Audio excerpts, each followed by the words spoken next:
Hello everyone, today I will tell you about another English knight, Sir John Chandos, a lord, a military leader, a noble knight, comrade in arms of Edward III and Black Prince. Stay tuned.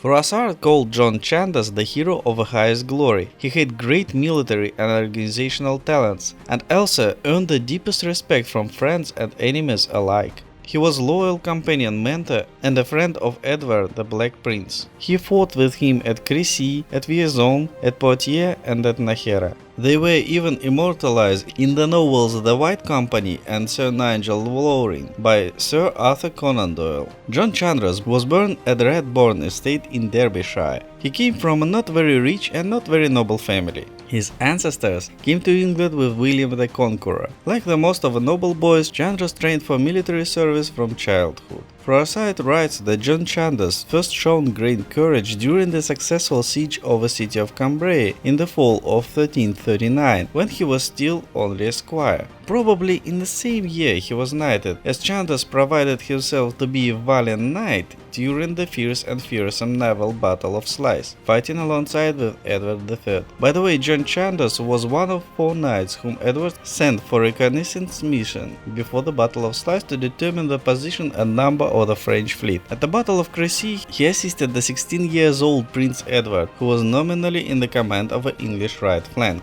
For his valor in battle and his contribution to the course of the war, he became one of the first knights of the Order of Garter established by Edward. In 1356, at Poitiers, Chandos headed the headquarters of the English army. Froissart writes, "During the battle, Sir Chandos stood next to the prince to guard him and to be his advisor, intending, no matter what happened, not to leave his post on that day." John Chandos was tall and had a great physical strength. He also was very skillful with his battle axe. Sir Chandos was a constable of Guyenne, and thousands of Gascons remained loyal to the English as long as the friendly and honest Sir Chandos remained at office. In 1364, John Chandos was sent to the aid of John IV the Brave, Duke of Brittany, in his War of the Brittany Succession.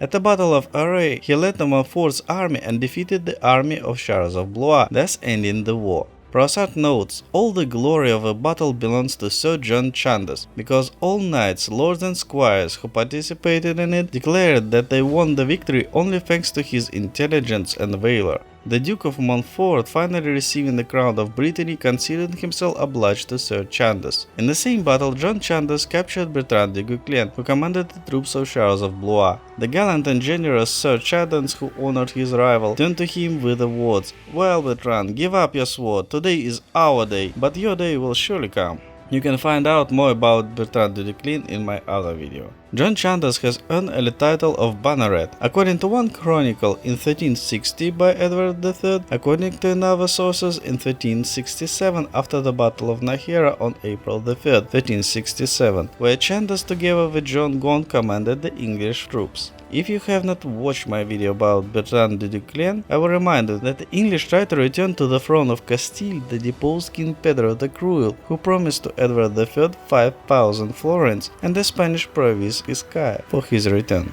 But on the side of the half-brother of Pedro the Cruel, Enrique of Trastamara, French troops fought under the command of the same Bertrand de Guesclin. The French king Charles V the Wise tried to solve the 3 problems: to weaken the English, to strengthen his position in the Iberian Peninsula, and also to get rid of routiers, bandit and marauders, who had flooded the France. The far-sighted kings sent them to fight outside the country. One part of them went with Bertrand de Guesclin to Pyrenees, the other part went with John Hawkwood to Italy. You can learn about John Hawkwood in this video. According to Froissart's testimony, John Chandos rode up in front of the army lines with his uncovered ancestral pennon, triangular flag, in his hand and handed it to the Black Prince with the words, "My lord, here is my banner. I give it to you in order to ask how should I keep it so that it is better for you. Because thanks to the god I do not have enough lands to do it myself and do not have the means to maintain the rank in the way it should be kept." The prince, in the presence of King Pedro, took the banner decorated with the coat of arms of Chandos in his hand, unfurled it and cut off the tails from it to take it rectangle, showed it to everyone, returned it to the knight and said, "Sir John, I return the banner to you. God will give you strength and honor to keep it." If you remember my video about English army, and here it is, you may remember that the bannerets carried the quadrangular banner, so by doing so the prince bestowed upon him the title of banneret. In 1469, the French launched a successful counterattack, regaining much territory and enforcing Edward to recall Chandos, who was appointed of Seneschal of Poitou and settled in Poitiers. Sir John attempted to deal with the French attempts to regain the foothold in the province. The Bretons Jean Curleu and Louis de Saint-Julien Trimoul, Lord of Lusignan, had occupied La Roche-Posay and Saint-Savin, a few miles from Poitiers. Chandos decided to retake the abbey of Saint-Savin with a surprise attack under the cover of the night. The planned attack failed. When thinking they had been detected by the enemy, Chandos' force retreated towards the bridge across Vienne at Lussac-le-Château, along with the route to Poitiers through Chevigny. The French, unaware of their presence, had decided to follow the same route to harass English troops. As a result, forces met, and during the skirmish Sir Chandos died. Here is how Froissart writes about it.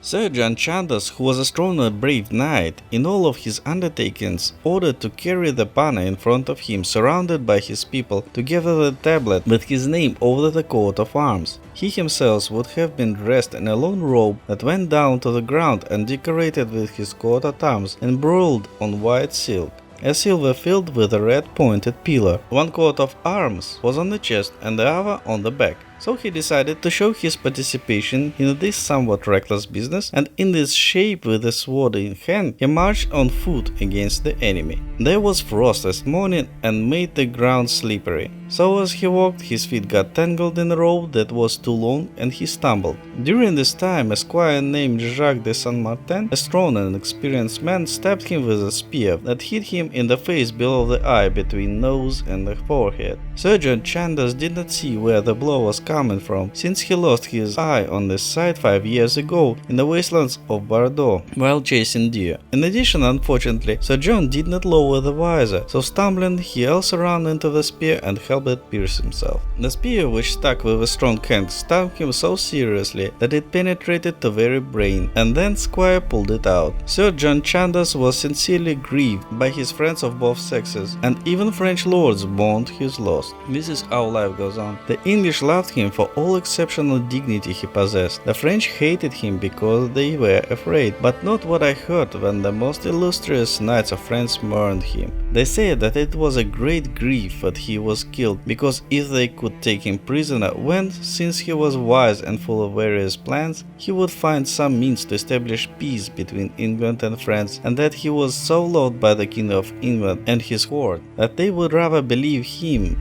than anyone else if he began to talk. That's it for today. Hope you liked this story. Write in the comments what do you think about John Chandos. As usual, thanks for watching, like it if you do, subscribe for more. Bye bye.